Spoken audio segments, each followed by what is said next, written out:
ஒரு சில ஐடிக்கள் வந்து இந்த மாதிரி சோஷியல் மீடியாவில் அவதூறு பரப்புறாங்க. ஆனால் அதை மீறி ஒரு கட்சி தலைவர் மேலே வந்து ஆக்ஷன் எடுக்கணும்னு சொல்றது வந்து எந்த விதத்தில் வந்து நியாயப்படுத்த முடியும்ட்டு நிறைய கேள்விகள் முன் வைக்கிறாங்க. சொல்லுங்க.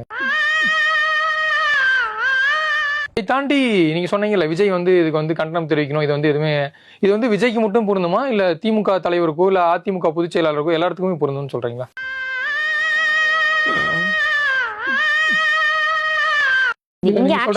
சிவாஜி கிருஷ்ணமூர்த்தி, சேலம் சுஜாதா இந்த மாதிரியான நபர்கள்லாம் வந்து மேடையில எந்த அளவுக்கு அவங்க பேசுறாங்கன்றது, ஏன்னா அங்க மேடை கீழே இருக்கவங்க அது கேட்கவே முடியாத அளவுக்கு தான் அவங்க பேசுறாங்க.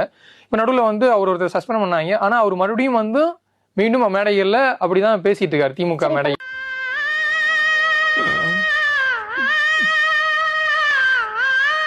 இல்ல அங்க நிர்வாகிகள் அக்கவுண்ட்ல இருந்து ட்வீட் பண்ணாங்களா இல்ல தாவேகாவோட அபிஷியல் ஐடில இருந்து?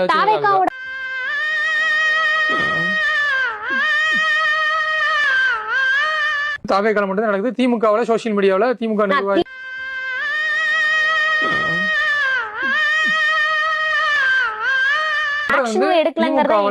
சோஷியல் மீடியாவுல இந்த மாதிரியான அவதூறு பரப்புறவங்கள சஸ்பெண்ட் பண்றாங்களா?